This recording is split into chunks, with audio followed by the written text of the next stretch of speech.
Miss, wag kang sisigaw, ha? Maganda ka pa naman. Baka hindi ka pakinabangan ng lalaki ang magugustuhan mo.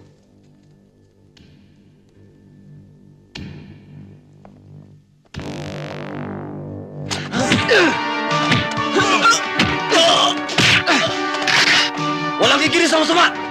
Hold up to! Tama! Pambihira ka naman talaga, oo. Mantagal na kami mag-shota ni Cesar pero ni minsan di niya ako... Dalaga pa ako, no? Hindi importante sa akin kung dalaga ka o dala ka na. Kaya tayo nandito para magpahinga. Eh, paano nga ako matutulog? Iisa lang ang kama. Pambihira ka naman. Ilang kama ba ang gusto mo? Ang nipis-nipis ng katawan mo, ang lapad-lapad ng kama. Diyan ka matulog, dito ako mahiga. Saka kung gusto kita, kagabi pa kita hindi ako Kung wala kang tiwala sa akin, bukas ang kwarto, hanapin mo yung Cesar mo at magtabi kayo matulog.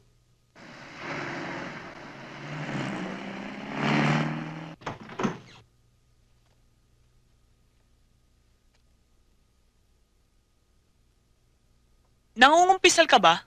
Huwag mo na akong alaskain. Napipiko na ako, ha. Mag-base ka na. Bakit ako magbibisi? Wala naman akong pupuntahan. Baka ang ibig mong sabihin na matutulog na ako. Parang alam mo hindi ako sanay matulog nang hindi Magkaiba pala tayo, eh. Kung ikaw sanay ka matulog na ako hindi sanay na nakaubo. Malamig yung aircon. Magkumot ka na. Kanina pa ako nakabalot ng kumot. Teka nga muna. Sino bang kausap mo? Ako o yung divider na nasa harap mo? Ikaw! Pilosopo! Ako ang nagpapanting na ang tenga ko, ha? Akala ko ba natatakot ka sa akin dahil lalaki ko at babae ka? Yun nga ang mali ko, eh. Takot ka pala sa babae. Huwag mo nga amunin ang pagkalalaki ko, ha? Baka mapasubo ka. Ang OA mo naman? Misa guni-guni. Hindi ko naisip na lalagyan niya ako ng... Huwag kang masyadong kasi siguro ka, Cesar. Ikaw na rin ang nagsabi na demonyo ang kasama niyang lalaki. Kung demonyo siya, satanas din ako. Magsusunugan kami ng sa impyerno. Paano naman kayo magkikita? Na hindi natin alam kung saan lupalop natin sila hanapin. Masikip lang ang daigdig para hindi kami magkita-kitang tatlo.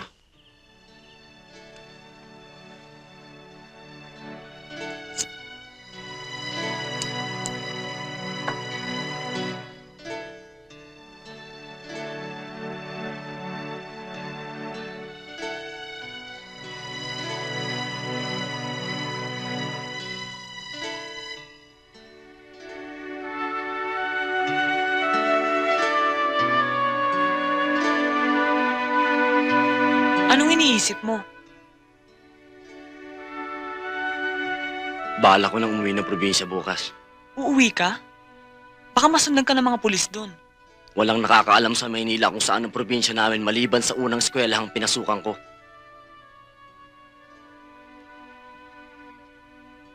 Ikaw, babalikan mo ba si Cesar? Hindi ko pa alam. Wala pa akong plano sa sarili ko, eh. Delikado ako ngayon sa Maynila. Pero kung maghihiwalay na tayo bukas, okay lang. Bahala na. Pareho lang tayo. Umaasa sa bahala na. Kung mabubuhay, swerte. Kung mapapatay, malas. Ang importante sa akin ngayon, makapag-uwi na maraming pera. Maraming pera? Magkano? Saan ka naman makakuha ng ganung karaming halaga? Sa bangko, May savings ka pala. wala. Wala. Eh sabi mo mag-withdraw ka. Ang sabi ko, kukuha ako ng pera sa bangko. Hindi magwi-withdraw. Hold up? Paano? Eh wala ka namang baril. Bahala na nga eh. Ang mahalaga sa akin ngayon, makapag-uwi ng maraming pera para guminhawa si Tay at Inay. Delikado na nga ang buhay mo, lalantad ka pa sa panganib. Ba't di mo na lang sabihin na Nakahanda na ako para dyan. Para sa akin, impyerno lang ang bilangguan. Ayoko matuyo ang balat ko sa bilibid. Kaya nga nangako ko sa sarili ko. Di ako pahuli ng buhay sa kanila. Nag-iisang anak lang ako. Ang pangarap ng magulang ko sa akin makatapos ang pag-aaral sa Maynila. Pero bigo sila. Kaya kung suswertein ang plano ko bukas, hindi nasasama ang loob nila sa akin.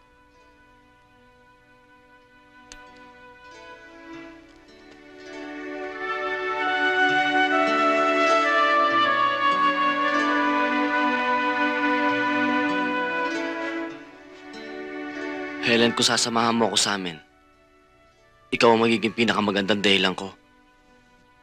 Paano? Magsisinungaling ako. Sasabihin ko magka-class tayo sa UE. Ilalok mo ako ng magandang trabaho sa kumpanya ng papa mo. Bukod sa malaki ang sweldo, libre pa ako sa tirahan at pagkain. Kaya ako nakiipon. Utang ko ang buhay ko sa'yo. Paano ako makatatanggi? Ang problema, paano mo ko pakikilala sa mga magulang mo? Imposibleng maniwala sila na wala tayong relasyon. Aartiri lang naman tayo. Lubusin na natin ang pagiging artista. Anong ibig mong sabihin? Habang nandun ka sa probinsya namin, magiging mag-asawa tayo.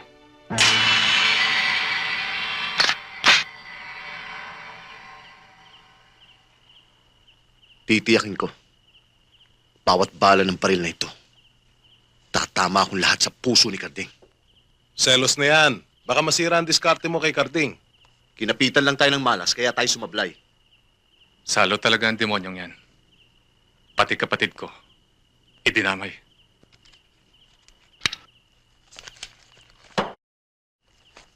Cesar, kapag nakaengkwentro natin si Carding, siguruhin mo lang, tatamaan mo siya sa unang putok. Baka maunahan pa kita sa kanya. Huwag mo sirain ang usapan, Quintana. Akin lang si Carding.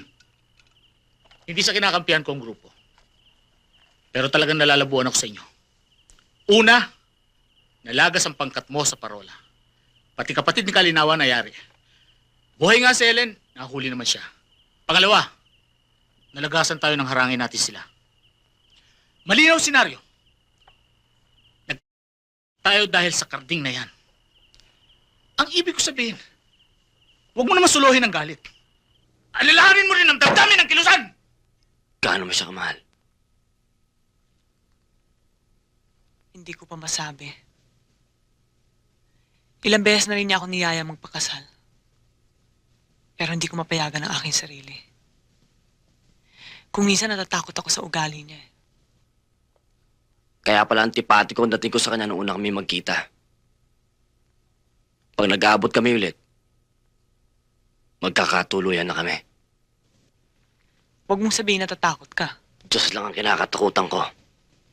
Hindi namang Jesus ang pangalan niya para matakot ako. Nung minsan napigilan ko kayo, muli ko kayong aawatin.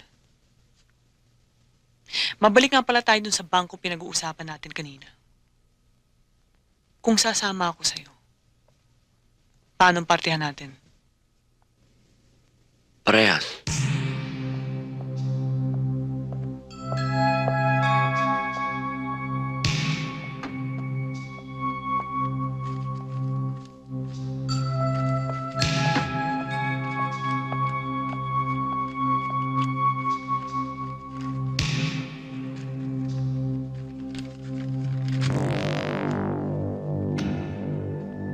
Miss, wag kang sisigaw, ha?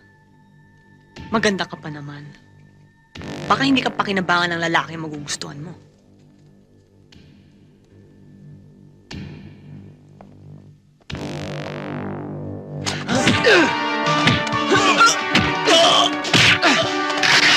Walang kikinis sa masama! Hold up to! Taba! Kayo dyan! Taba! Taba! Okay ang lahat dyan! Taba! Taba! Miss, pakilagyan mo nga ng pera ito.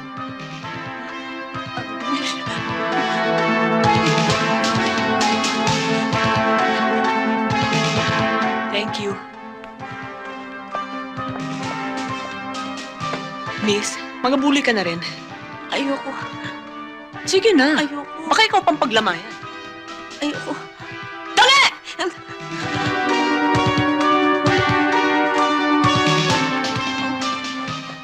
Salamat.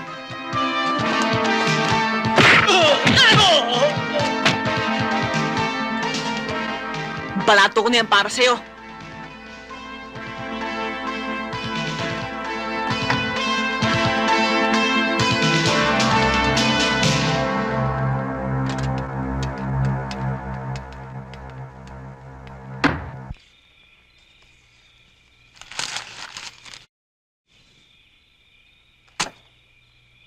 Sila na nga yan. Wala nang iba. Kung nasisiguro mo, sundan na natin sila sa Angeles. Ako lang ang hahunting sa kanila. Hindi ako papayag. Nangako tayo kay Commander. Nasama-sama tayo kahit anong mangyari. Nung una, oo. Ngayon, sariling laban ko na to.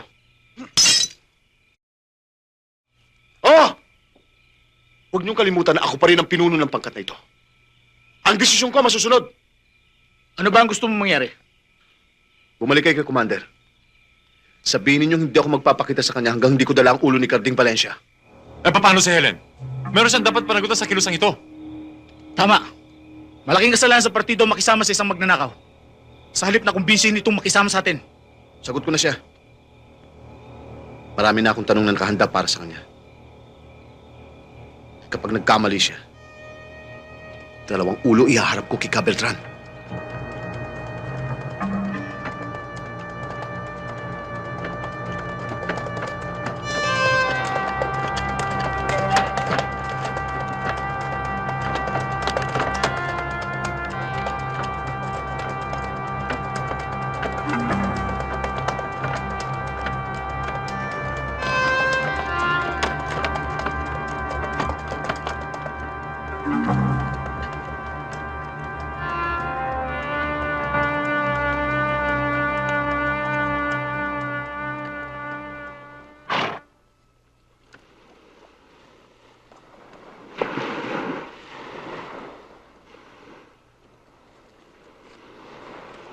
Carding! Inay! Bigla naman yata ang dating mo. Tapos na ba ang klase mo? Pebrero pa lang ah. Nay, maano po? Kaawang ka ng Diyos, anak. Sino siya? Anay, siya po si Helen. Mano po, inay. Tay!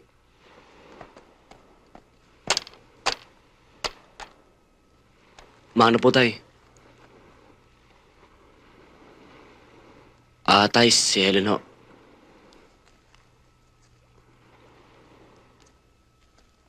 Tuloy kayo. Halika, Iha.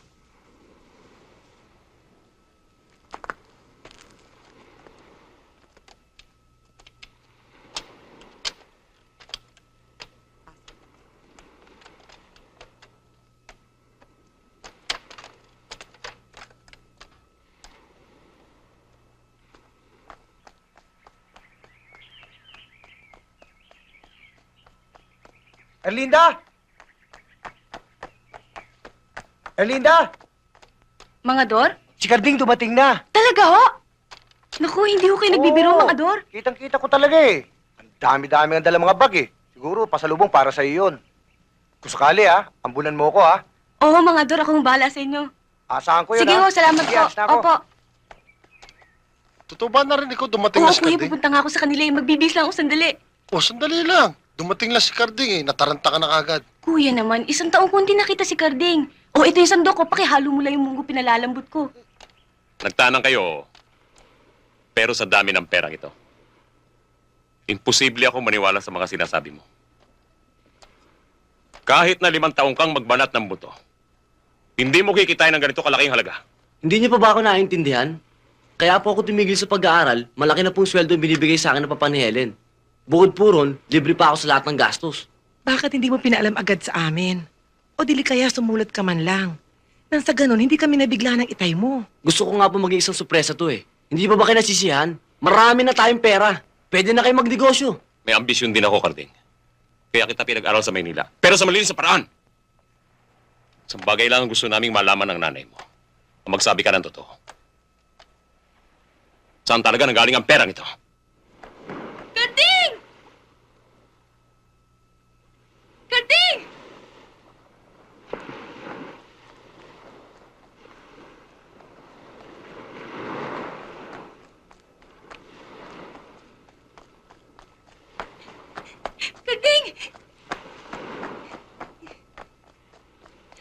Karding!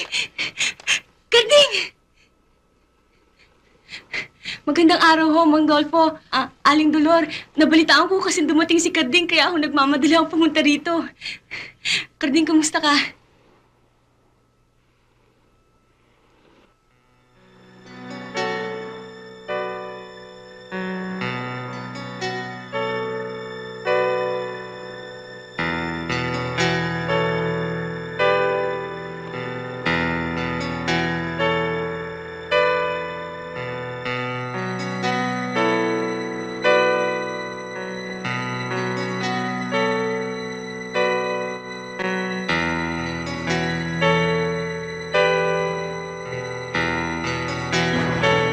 Erlinda!